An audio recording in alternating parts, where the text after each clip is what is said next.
Voici venu le moment d'approfondir nos réflexions et nos connaissances dans des domaines essentiels et intemporels de l'éducation. Il faut vraiment commencer à penser le monde autrement, et pour cela, il est indispensable de développer l'esprit critique. Pour moi, l'éducation au XXIe siècle, c'est une éducation où l'on donne la parole aux élèves. C'est aussi lié au fait que le changement est constant. On est passé d'une vision qui était simplement idéale et idéalisée de l'éducation à une vision où l'idéal doit rester, mais en même temps, il doit y avoir une dimension très pragmatique. Et l'équilibre entre les deux, c'est probablement la chose la plus difficile. What do we mean by the term gifted and talented? Who are these students? And what are we already doing in the classroom to support these students? And what maybe could we do more to help and support these students to make sure that whoever they are, our students in our classrooms are reaching their full potential?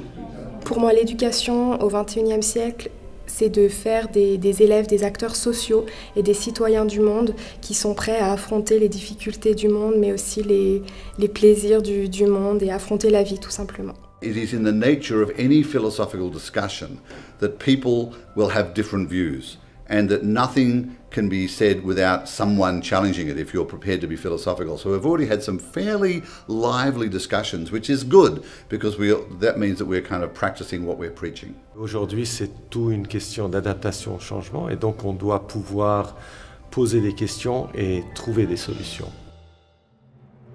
On va parler de culture, de compétences, de différences entre interculturel et multiculturel. On va essentiellement travailler comment opérationnaliser ces beaux paradigmes, ces beaux principes dans la salle de classe et dans les pratiques actuelles des enseignants. Reasoning skills have been very much associated with the psychological, cognitive skills. What we bring into this, which is new, that we take a cultural perspective rather than a psychological perspective. So we talk about scientific reasoning as a practice that exists in a culture.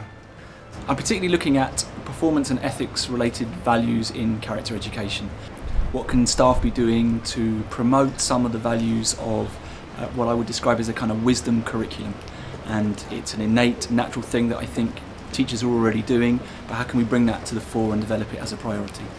How we can create this amazing, extraordinary journey, this journey of innovation education, this journey where students and teachers act together as pedagogical partners and go through this process of imagination, this process of fostering and the creativity, and of course leading the students to innovations and ultimately building entrepreneurial mindsets.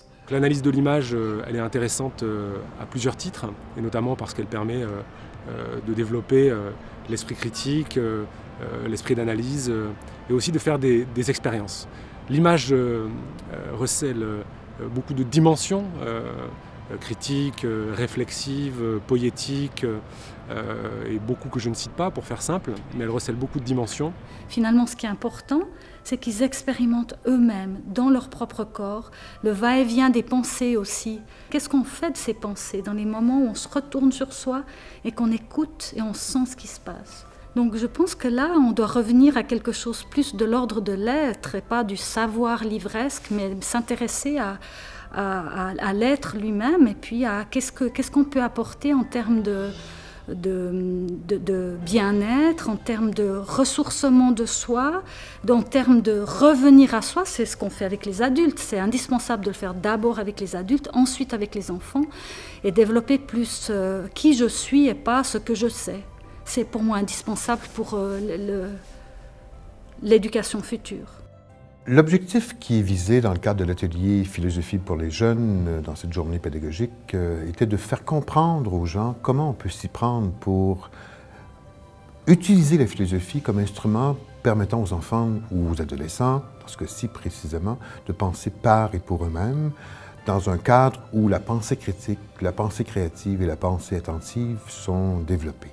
Pour y arriver, j'ai pris le temps de leur faire vivre concrètement cette activité qui consiste à transformer sa classe en communauté de recherche. Puis on a pris le temps d'examiner par la suite, pas à pas, les différentes dimensions théoriques qui sous-tendent une telle démarche. Critical thinking is an unhelpfully overused term, which in reality means good thinking. And the critical thinker is someone who can judge, who can evaluate situations. So we need to design educational experiences that allow students to nurture good judgment.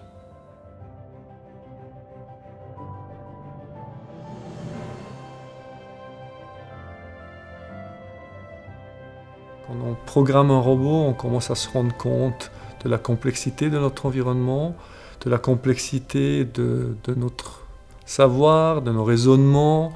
Et puis donc, on peut commencer à se poser tout plein de questions et à se mettre en relation avec qu'est-ce qu'est l'intelligence même au niveau humain, qu'est-ce que ça veut dire interagir avec une machine ou interagir avec les autres, et créer peut-être une meilleure compréhension en général et un esprit critique vis-à-vis de notre société, notre façon de penser, et notre façon de résoudre les problèmes avec les technologies.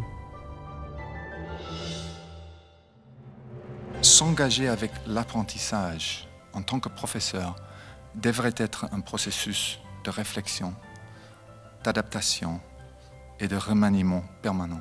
Explorer nos expectations de base nous a permis de constater une certaine variété de points de vue, mais surtout l'importance que nous accordons tous comme une évidence à la qualité de l'éducation de nos élèves.